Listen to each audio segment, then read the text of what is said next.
Torne-se um mestre das artes com os cursos exclusivos da STEC. Aulas presenciais certificadas nas áreas de design, criação, direção de arte, games, programação, cinema, fotografia, comunicação, publicidade, marketing, empreendedorismo e idiomas com os melhores professores do mercado e uma estrutura de qualidade. Acesse stecbrasil.com.br e conheça nossos cursos de férias e construa o seu futuro profissional. E sejam todos muito bem-vindos para mais um vídeo aqui do canal da STEC. E no vídeo de hoje continuaremos a falar sobre o design de games. Então é isso aí, e com o link aqui falando para vocês, eu digo que vamos começar!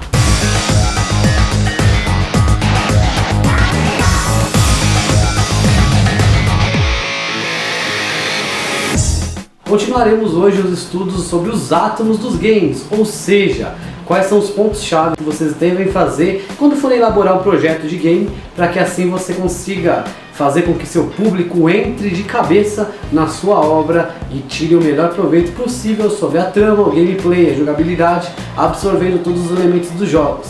Primeiramente, nós vamos falar sobre os desafios.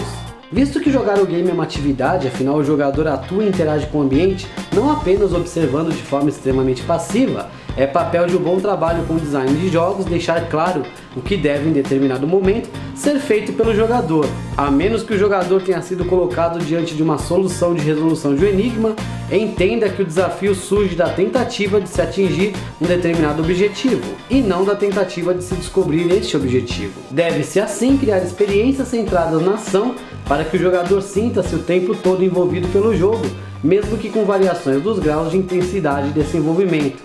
Nesse processo, diversas variáveis são trabalhadas, desde as subjetivas, por exemplo, o fato de o game se relacionar com gostos e objetivos do jogador, algo que o design de jogos não possui um controle. Apenas pode fazer com que, caso essa resposta seja positiva, trabalhar os elementos dos jogos, como desenvolver boas situações, objetivos, desafios no gameplay, oferecer experiências recompensadoras para envolver esse jogador. Dessa forma é até possível atingir jogadores mais curiosos e diversificados que podem vir a jogar sua obra mesmo não apresentando grande afinidade ao tema abordado, mas pelo fato de gostarem de desfrutar dos bons jogos. A experiência em um game ocorre ao longo do tempo e apresenta um começo, um meio e um fim dentro desse tempo do jogo, desse tempo da história e o tempo do gameplay, seja em uma partida rápida de minutos ou uma mais longa de várias horas. Podemos entender aqui a relação dos jogos com os trabalhos de literatura e cinema, observando o cerne desse enredo, a partir do ponto de vista em que a movimentação ao longo de um jogo se assemelha ao diagrama de evolução dos enredos, com o jogador caminhando em direção ao objetivo, passando pelos obstáculos cada vez mais complexos, chegando a um conflito final para se atingir essa meta. Um game de naves espaciais clássico, por exemplo, apresenta desafios constantes nos quais você vai destruindo elementos que, ao serem atingidos, se dividem em elementos menores, mais rápidos e difíceis de serem atingidos. Após a tela ser limpa, ela recomeça em segundos com elementos ainda maiores. A recompensa aqui, após você continuar o jogo, até que todas as vidas acabem, é obter uma pontuação cada vez maior, se superando. É este o objetivo, por exemplo, desses tipos de jogos. Ir superando as pontuações. É importante oferecer aos jogadores certos períodos de repouso, como mudanças de telas e determinados intervalos, para que o jogador não canse muito e não se desgaste. É interessante observarmos que, em jogos assim, como citado, o jogador constantemente está realizando uma ação de controlar a nave e atirar, porém com a variação de intensidade ao longo do tempo, no qual o ritmo dramático do game consegue deixar o jogador descansado para que tenha a disposição de continuar para atingir seu objetivo. Temos um game com uma progressão de obstáculos contextualizados por vários elementos que fornecem uma lógica e sentido à trama e às ações. Os jogadores buscam uma variedade de desafios em uma única experiência de jogo e anseia por serem testados conforme o aumento de suas habilidades. Um bom game deve se preocupar em caprichar na interface de usuário, que é o veículo pelo qual o game se comunica com o jogador. Neste ambiente também é possível um caminho inverso no qual o jogador se comunique com o game. Um trabalho adequado de interface de usuário é fundamental para aprender um jogador a um game, e não causar frustrações que façam com que eles abandonem a experiência. Não importa qual dos diversos estilos a interface siga, sua função deverá sempre ser a de fornecer ao jogador informações vitais. Para se ter uma interface eficiente, podemos considerar algumas regras básicas. alguns dos átomos constituintes do processo de integração dessa interface. Faça com que essa interface seja e se mantenha coerente. O jogador aprende como a interface funciona, por isso mantenha sempre um padrão a fornecer as informações, de forma com que o jogador se acostume a isso. Não peça na interface para que o jogador se lembre de algo, como pontos, números e informações. O jogador não deve se lembrar de valores exibidos em interfaces anteriores.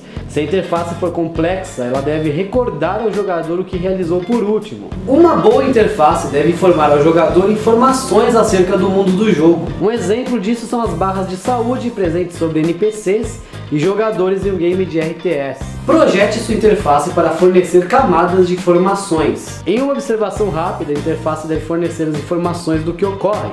Faça com que ela fique organizada e o jogador possa ter rápido acesso a informações que o auxiliem, como localização do cenário, nível do avatar, saúde, itens, entre outros elementos.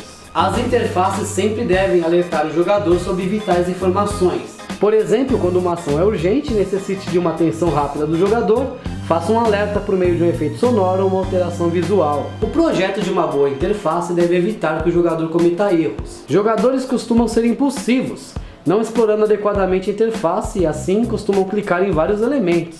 Essas ações aleatórias de jogadores não podem induzir a um erro no jogo. Esse processo é facilitado por meio de uma segmentação da interface, de forma que apenas informações estritamente relevantes possam ser apresentadas ao jogador o tempo todo. A interface é um dos componentes dos jogos que por maior tempo estará presente na tela. Por isso é ideal que ela reflita e melhore o tom do jogo. Ela não pode receber bruscas alterações de identidade visual, como pode ocorrer em contrastes de fases.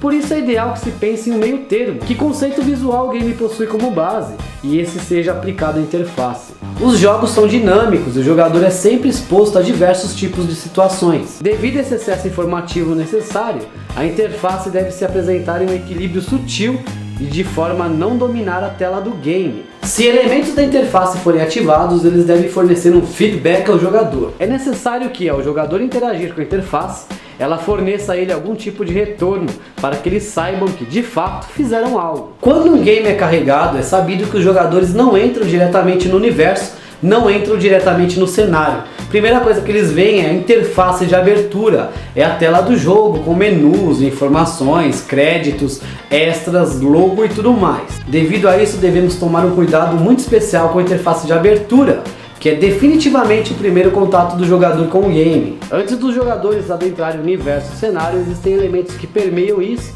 informações previamente disponibilizadas a eles. A complexidade desses elementos varia, desde opções mais simples, como iniciar um novo jogo ou carregar algum anteriormente iniciado, ou algo mais complexo, como desenvolver por completo um personagem de RPG com seus respectivos atributos. De uma forma ou de outra, o primeiro contato do jogador com o game é por meio desta interface de abertura. Para uma interface de abertura é necessária a determinação de quais informações são necessárias a se obter dos jogadores antes do início do game.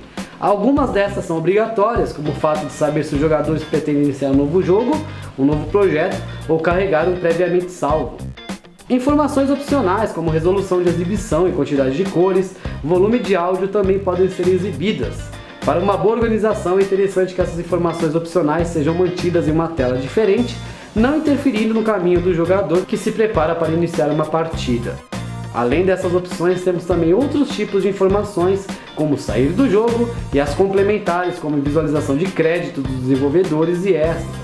É necessário saber quais são as informações obrigatórias e quais são as opcionais para um adequado planejamento da estrutura das interfaces, de forma que o jogador possa iniciar sua partida o mais rápido possível. Embora se mostrem ao nível de planejamento como simples e funcionais, do ponto de vista estético do design se tornam desafios visuais, e o artista deve ter noção de vários elementos, como o fato de uma tela inicial ser inteiramente uma interface e não apenas alguns fragmentos, como as telas do gameplay.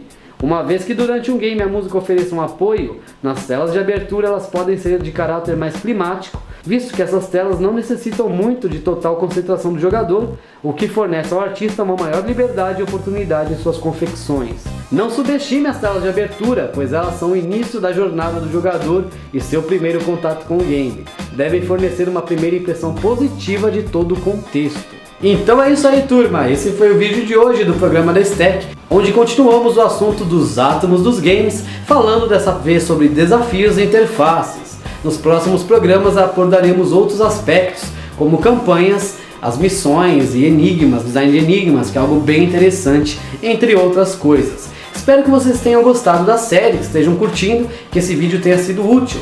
Como sempre, a gente pede aquela contribuição ao canal, deixando seu like, curtindo o vídeo, nos seguindo, inscrevendo, interagindo e compartilhando nas redes sociais. Sua ajuda é sempre muito importante para nós. Qualquer dúvida, deixe nos comentários que sempre responderemos a todos. Então é isso aí, muito obrigado por tudo e até a próxima. Fui! E pedimos sempre que deem aquela contribuição ao canal, se inscrevendo, curtindo o vídeo e deixando seu like. Procure na playlist pelos vídeos para você ver os conteúdos com maior organização e nos siga sempre nas redes sociais.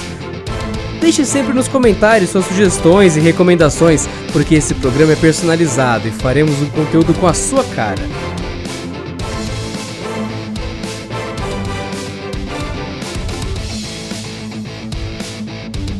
Canal da Stack, o canal mais diversificado da internet.